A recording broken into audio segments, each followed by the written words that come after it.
Oui, bonjour. Je suis effectivement présidente récemment nommée de la FAC Rhône-RCH France. J'ai rejoint la FAC Rhône-RCH France il y a déjà 15 ans maintenant comme bénévole au départ administratif, et j'ai été absolument passionnée par la dynamique de cette association dans l'écoute et l'accompagnement des patients, ce qui m'a permis en fait de me former et de devenir patient partenaire. Bien sûr, je ne suis pas arrivée par hasard à la FA. J'ai moi-même une maladie de Crohn et avec une errance diagnostique de plus de 30 ans. Et j'ai un de mes 2 enfants qui est également malade de Crohn.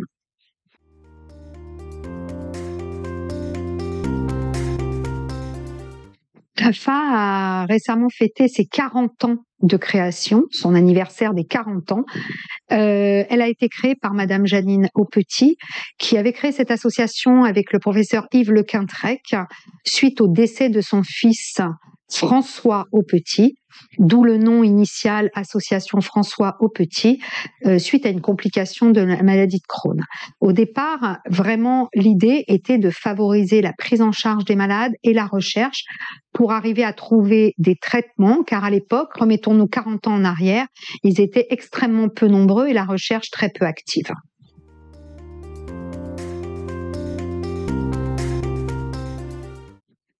La FA est une association de malades, donc sa première action évidemment est de écouter, informer, soutenir, accompagner à la fois les malades et les proches. La deuxième action est de participer à la recherche en finançant des projets de recherche et en ayant un comité scientifique très actif composé d'éminents spécialistes en matière de Mickey. Et je dirais, pour résumer, que la troisième action, c'est de porter haut et fort la parole des malades de Crohn et de rectocolite hémorragique, et à travers cette parole, porter la voix de tous les malades chroniques.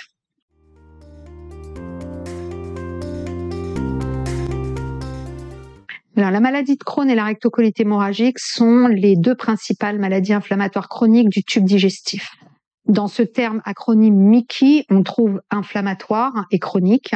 Et effectivement, toutes les 2 se caractérisent par une inflammation de tout ou partie du tube digestif, avec des symptômes assez similaires, mais néanmoins un petit peu différents entre ces 2 pathologies, avec des diarrhées, des besoins impérieux, avec une fatigue intense, on pourrait dire, qui frise l'épuisement, avec des pertes d'appétit, avec des pertes de poids qui peuvent être massives, conduire à une anémie très importante. Voilà globalement ce qu'on retrouve. Alors, la maladie de Crohn évolue de la bouche à l'anus par zone discontinue, alors que la rectocolite hémorragique démarre par le rectum et remonte par le côlon, et ce sont des lésions continues. Et cette inflammation, aujourd'hui, on ne sait pas la guérir, ni pour l'une ni pour l'autre. On sait simplement améliorer les symptômes et amener les maladies en rémission avec des traitements immunomodulateurs et des biothérapies principalement. Donc avec une stratégie qui est, j'allais dire, décroissante, c'est-à-dire qu'on tape fort sur la maladie et au fur et à mesure, on réfléchit à quand stopper les traitements pour maintenir la maladie en rémission.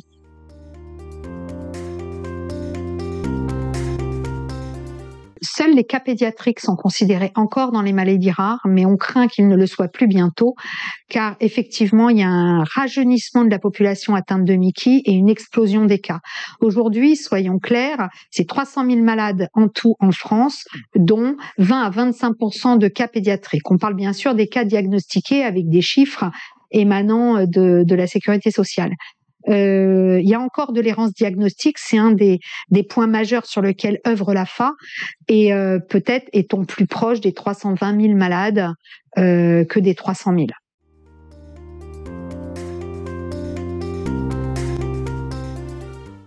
Aujourd'hui, les scientifiques parlent d'épidémie dans les Mickey. Ça veut dire qu'on attend un développement, on peut même parler d'une explosion des cas. Et c'est pour ça qu'aujourd'hui, on parle beaucoup des facteurs environnementaux dont on sait qu'ils sont impliqués dans les Mickey, car ce sont des maladies multifactorielles. Il y a une part génétique, mais elle n'est absolument pas suffisante pour développer la maladie. La preuve en est que sur des jumeaux, on peut avoir un enfant malade et pas l'autre. En revanche, l'environnement, c'est-à-dire la pollution de l'air, la pollution de l'eau, la pollution des sols et l'alimentation, j'allais dire, avec tous ces additifs, on va parler de l'alimentation ultra transformée, les émulsifiants, les modifications même de l'aliment lui-même pour en faire autre chose, ont certainement une part extrêmement importante dans l'aggravation des Mickey, voire dans leur cause. Et c'est pour ça que cette année, le thème de la phase, c'était environnement déréglé, intestin en danger, car on porte un lobbying pour faire reconnaître les Mickey comme maladie environnementale.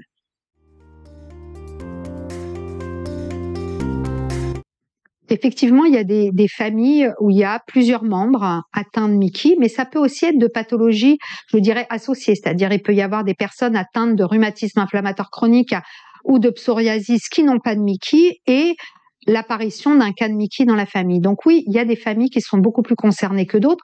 On l'a dit, il y a un facteur génétique, mais il n'est pas suffisant. En revanche, on peut imaginer que la famille vivant dans les mêmes conditions, avec la même alimentation, la même zone environnementale, donc on va dire peut-être avec des endroits plus pollués que d'autres, fait qu'il va y avoir effectivement plus de malades dans la famille. On a notamment regardé dans les études épidémiologiques que dans certaines régions, il y avait des cas en nombre totalement surdimensionné par rapport au chiffre normal, par rapport à la population générale.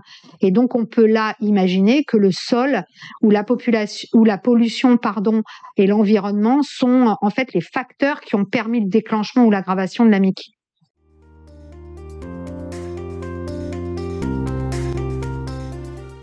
Il est vrai que quand on regarde les observations qui ont été faites post acte terroriste du Bataclan, on s'est rendu compte qu'il y avait une émergence par rapport aux victimes directes et indirectes de cet acte terroriste, une émergence de maladies auto-immunes. On a dénombré une explosion des cas, notamment la maladie de Crohn est revenue et citée. On a vu aussi beaucoup d'endométriose, on a vu beaucoup de sclérose en plaques. En fait, dans des proportions sur cette population de victimes directes et indirectes, extrêmement fort par rapport à une population normale. Ce qui est intéressant à voir, c'est qu'il y a eu tout un travail mené par France Asso Santé sur ce sujet, et on s'est rendu compte qu'il pourrait être très intéressant d'interroger les patients par rapport aux éventuels traumas de vie qu'ils ont pu subir, non pas pour expliquer la maladie, mais en tous les cas pour prendre en compte, dans le cadre d'une approche holistique et globale de la prise en charge, à la fois la part qui pourrait être d'un trauma et à la fois la part, on va dire, plus médico-médicale, dans une approche globale. Ce qui est certain, et je l'ai encore entendu dans une conférence ce vendredi, c'est qu'on ne peut pas dire que le stress déclenche la maladie. Par contre, il peut être déclencheur d'un stress post-traumatique parce que c'est un trauma que d'avoir une maladie inflammatoire chronique.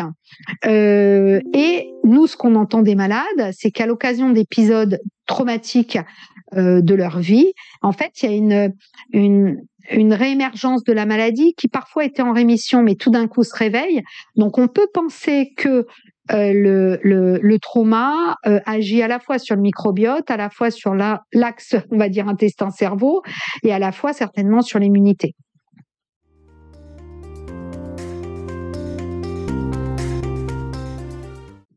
C'est vrai qu'aujourd'hui, il y a des centres d'expertise en Mickey, alors évidemment en pédiatrie pour les adultes.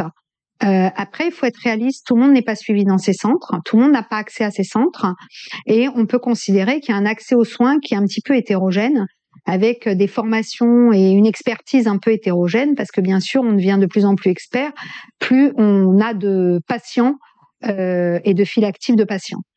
Donc ça, c'est pour la première réponse. Donc ça, c'est quand même un plus. Et d'ailleurs, il y a un IHU qui a été retenu pour sa création à Nancy très bientôt. C'est important. Et il faut aussi souligner qu'on a les meilleurs experts mondiaux en France. En tous les cas, ils sont extrêmement actifs, à la fois dans la façon de traiter la maladie, dans la recherche, mais je crois qu'ils développent aussi cette notion de prise en charge globale centrée sur le patient qu'il n'y avait pas du tout avant. Alors évidemment, l'AFA est là justement pour ce que vous avez évoqué à côté, c'est-à-dire notre cœur de cible, en fait, c'est l'accompagnement des malades et des proches, mais pas l'accompagnement simplement dans la reconnaissance du handicap invisible ou de l'isolement. L'isolement, il est cité comme le principal fardeau avec la charge mentale et la problématique des toilettes. ressentis par les malades et donc qui ont un impact direct sur les proches des malades. Donc cet isolement se ressent beaucoup. L'idée d'avoir une association de malades avec des programmes d'accompagnement faits par des patients pour des patients, c'est justement de pouvoir rompre cet isolement, de créer du lien et de donner un accès à cet accompagnement le plus simple possible, d'où un développement de programmes d'accompagnement en distanciel. Ça, c'est une chose. Après, c'est aussi tout ce qu'on mène sur le terrain pour aller à la rencontre des malades et savoir aussi former nos propres bénévoles, parce que très souvent, on se rend compte qu'avant de parler du handicap invisible et de l'isolement, le sujet parfois le plus facile, ça va être de parler simplement de l'alimentation et de la difficulté à se nourrir. Et derrière, nos bénévoles sont formés pour mener des écoutes et donc arriver à, j'allais dire, à défaire la pelote de laine et arriver au cœur de la problématique qui va être l'isolement. On a eu une projection de Vogue avec un crâne de Une aventure de malade avec Pierre-Louis Atwell. Et dans les questions à la salle, il y a quelqu'un qui a vraiment parlé de son sentiment d'isolement en disant que tout ce qu'avait fait Pierre-Louis Atwell avait été possible parce qu'il est entouré d'une famille et de proches bienveillants, mais que quand on est seul et que la maladie isole encore davantage, quand derrière on perd son travail parce qu'on a pu travailler, donc on perd une utilité sociale, quand derrière on perd ses amis parce qu'on a tellement annulé de sorties avec eux parce que la maladie le permettait pas, que du coup en fait ça fait comme un truc de domino et de cascade, et il l'a vraiment exprimé devant la salle de cinéma entière, et c'était extrêmement touchant parce que lui-même finalement il disait ce que nous on entend tous les jours à l'association.